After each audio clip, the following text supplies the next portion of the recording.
बिस्मिल्लाहिर्रहमानिर्रहीम। मेरा नाम ये अली सब्र है और ये मेरा ऑफिशियल यूट्यूब चैनल है। बिस्मिल्लाहिर्रहमानिर्रहीम। अल्लाहुम्मा सल्लि व सल्लिम बारिक अला सय्यिदना मोहम्मद नबी उम्मी आली साहबी अल्फाल्फी मरातिब। बिस्मिल्लाहिर्रहमानिर्रहीम। मेरे प्यारे बहन भाई और बच्चों, अस्सलाम वालेकुम रहमतुल्लाहि व बरकातुहू।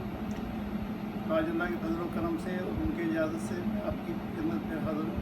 एक अच्छी सी वीडियो लाया हूँ, बड़ी दिलचस्प है, देखिएगा और फिर मेरे लिए दुआ कीजिएगा। आइए चलते हैं वीडियो की तरफ।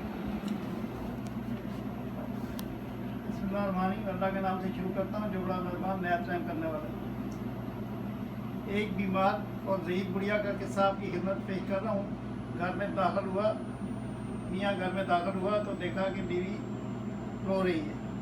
उसने पूछा, ये आंखें क्यों लाल कर रखी हैं, सब खैरियत है ना? बीवी ने कहा, आज उस कमीने ने बीवी के कहने पर उस बुढ़िया को फिर मारा है।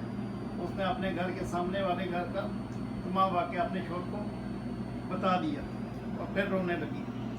मैंने इसका काम गलत करने के लिए कहा कि तुम्हें क्या वो उस बुढ़िया माँ से उसकी माँ है? कहने लगा, वो ज़ुबान चलाती होगी, बुढ़िया मामलात में दखल देती होगी। बीवी ने जवाब दिया, ज़ुबान चलाती होगी, मामलात में दखल देती होगी, आपको कुछ पता नहीं है। बेचारी का वो फालिज है, उठने बैठने के लिए सारे की मुताज है, अटक अटक कर बात पूरी करती है। मैंने अनजान बनते हुए कहा, पहले तुमने कभी बताया ही नहीं कि उसको फालिज है। बीवी बोली, हज़ारा दफ़ा तो बताया है, मगर आपको कपड़ों के अलावा किसी की याद नहीं रहता। मैंने मौजू बदलने की कोशिश की। अच्छा छोड़ो, हम कर भी क्या सकते हैं। मेरी बीवी ने कहा, मेरा दिल करता है कि बुढ़िया को अपने घर ले आऊँ कुछ दिनों के लिए। मुझे इसकी सोच पर गुस्सा आ गया। ये क्या कहा, पागल हो गई हो? पराई मुसीबत अपने गले डालोगी। शायद वो पहले से सब प्लान करके बैठी थी। कहने लगी, सिर्फ हफ्ते भर के लिए उसने मेरे गुस्से को नज़रअंदाज करते हुए कहा। मैंने कहा, नहीं ये नामुमकिन है। फिर वो क्यों देने लगा अपनी माँ को, हमको? बीवी ने कहा, उसकी बीवी कई मरतबा कह चुकी है कि बुढ़िया कई दफ़ा तो हो नहीं सकती, पढ़ती भी नहीं है। मैंने बीवी का दिल रखते हुए कहा, अच्छा ये कहती है आप? बीवी कहने लगी, आप मान जाएं, अपने घर ले आएँ। ये कहती हुई मेरे पहलू में आ बैठी और यही उसका खतरनाक मुद्दा होता था, अपनी बात मनवाने का। मैंने कहा, अच्छा ये बुढ़िया को घर लाने की जिम्मेदारी भी मुझ पर डाल रही हो, और ये तो सोचो कि तुम उसको संभाल लोगी। उसने उदासी से कहा, अपने बच्चे तो है नहीं हैं, मैं सिवाय टीवी देखने की कुछ करती नहीं हूँ। चलो वो आ जाएगी तो मेरा दिल भी लगा रहेगा। और हमारी शादी को 10 साल हो गए हैं, मगर औलाद से महरूम। मैंने सोचा, चलो बात करने में कोई हर्ज नहीं, कौन सा वो अपनी माँ हमें देने को राज़ी हो जाएगा। अचानक मुझे ख्याल आया, अगर बाद में अपने ही गले पड़ गई तो मैं अपने खर्चे का इजहार किया। उसने खुश होते हुए कहा, तो अच्छी बात है। मैंने दिल में सोचा, सच कहते हैं औरत बेवकूफ़ होती है। अगले दिन काफ़ी सोचा विचार के बाद मैं उसके घर गया। बात करने के बहाने ड्राइंग रूम में बैठा। उसने झूठे मुँह भी चाय का नहीं पूछा। मैंने अपने प्लान के मुताबिक उससे कहा, मेरी बीवी फालिज का इलाज कुरान शरीफ से करना चाहती है, वो आपकी वालदा का इलाज करना चाहती है। ये सुनकर उसने खुशी का इजहार नहीं किया तो मैंने बात जारी रखी। इसमें मसला ये है कि आपकी वालदा को हफ्ते भर हमारे घर में रहना होगा। आप फिक्र ना करें, हम इनकी अच्छी तरह ख्याल करेंगे। ये सुनकर उसके चेहरे पर शर्मिंदगी और खुशी के मिले जुले असरात पैदा हुए तो उसने थोड़ी सी बहस के बाद इजाज़त दे दी। मैंने उठते हुए कहा, इलाज में 15 से 20 दिन भी लग सकते हैं। उसने और भी खुशी महसूस की।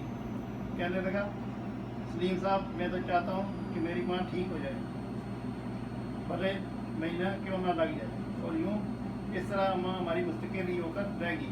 अगले दिन वो बुढ़िया हमारे घर मुंतकिल होगी।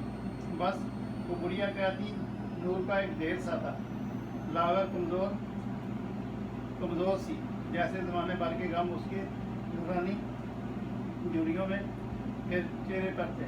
आँखों के बुझते चिराग, कपकपाते होंठ, मुनासिब खुराक देखभाल न होने की वजह से हालत बहुत ज़्यादा ख़राब हो गई थी। मेरी बीवी ने तन मन धन से उसकी सेवा में लग गई। उसके लिए हर नई चीज़ खरीदी, बिस्तर, कंबल, चादरें, कपड़े और अच्छी खुराक। और खिदमत से अम्मा के चेहरे पर रौनक आने लगी। पता ही नहीं चला कि महीना गुजर गया। पहली उसकी बहू हर 2 दिन बाद आती थी, फिर 4 दिन के वक्फा हुआ, फिर हफ्ते का वक्फा हुआ। अम्मा को ले जाने की बात न उसने की ना ही हमने की। दूसरे महीने में वो एक दफ़ा आई और घर की मसरूफियात रोना रोती रही। तीसरे महीने उसके बाद उसने आना बंद कर दिया। मैंने बीवी से कह दिया कि अम्मा अब तुम्हारी जिम्मेदारी बन गई है, अब तुम संभालो। बीवी ने खुशी का इजहार किया और ये गालबन 7वां महीना था। उस आदमी को उसकी बीवी ने कत्ल कर दिया। बाद में खुद भी पकड़ी गई और सिर्फ अम्मा हमारी ही होकर रह गई। इधर जैसे जैसे अम्मा की तवानाई बहाल हो रही थी और चेहरे पर रौनक मुस्कुराहट आने लगी थी, वैसे वैसे मेरा कारोबार तरक्की करने लगा। ऐसा लगता था जैसे अल्लाह की रहमत मुझ पर बसने लगी। साल भर में मेरी 3 दुकानें हो चुकी थी। तीसरे साल हम तीनों ने मेरे साथ मेरी बीवी और अम्मा ने हज की सादत हासिल की। हिंदुस्तान जोर में 500 घर का बंगला खरीद कर वहाँ शिफ्ट हो गई। अम्मा भी हमारे साथ 7 साल रही। हर बार उनका हमें दुआएं देते हुए गुजरता। हम मियाँ बीवी खुशी खुशी से पूरे ना समाते। अजीब करामात ये हुई कि अम्मा की बरकत और दुआओं से अल्लाह रब्बुल इज़्ज़त ने हमें औलाद से भी नवाज दिया। आज वो हमारे दरमियान नहीं है, मगर उनकी कमी शिद्दत से महसूस होती है, जैसे कोई अपना यही खो गया। हमने कभी उनसे उनका नाम तक न पूछा, बस उनसे एक रूस का रिश्ता था। पिछले दिनों मेरी बीवी बहुत खुश थी। वजह पूछी तो कहने लगी कि मैंने एक ख्वाब देखा है। मैंने पूछा क्या ख्वाब देखा है? उन्होंने कहा मैशर का दिन है और सब हैरान और परेशान खड़े हैं, उनमें मैं भी परेशान खड़ी हूँ। इतने में अम्मा आई, मेरा हाथ पकड़ कर कहने लगी, मुनीरा इधर आ, मेरे साथ चल, तुझे पूरे रात पार करा दूँ। मैं उनके साथ चली। हम एक बाग से गुजरे। थोड़ी देर बाद बाग ख़त्म होगा तो एक बड़ा मैदान आ गया। तो अम्मा कहने लगी, हो गया पुरसरात पार। मैं हैरान हुई तो वो भी ज़ोर शोर से हंसने लगी। फिर मेरी बीवी की आँख खुल गई। मुबारक हो भाई, बहुत अच्छा ख्वाब देखा है, मगर तुम्हें मेरा ख्याल ना आया। कसम है मैं इतना परेशान थी कि चलो खैर, हमें भी कोई ना कोई मिल जाएगा जो पूरे साथ पार करा दे। बीवी ने जैसे दिल की गहराइयों से कहा, आमीन। और फिर मैंने उसको नहीं बताया कि ऐसा ख्वाब मैं भी देख चुका हूँ।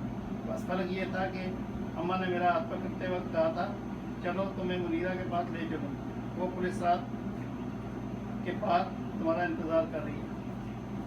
मेरे प्यारे बहन भाई और बच्चों, आपने देखा कैसी सुबह वीडियो थी। आप देखिएगा, बार बार इसको पढ़िएगा और मेरी दुआ कीजिएगा।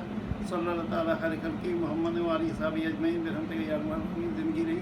अल्लाह ने इजाज़त दी और मौत मिली तो कल फिर मैं हाज़िर होऊंगा। जब तक इजाज़त, अस्सलाम वालेकुम व रहमतुल्लाहि व बरकातुहू।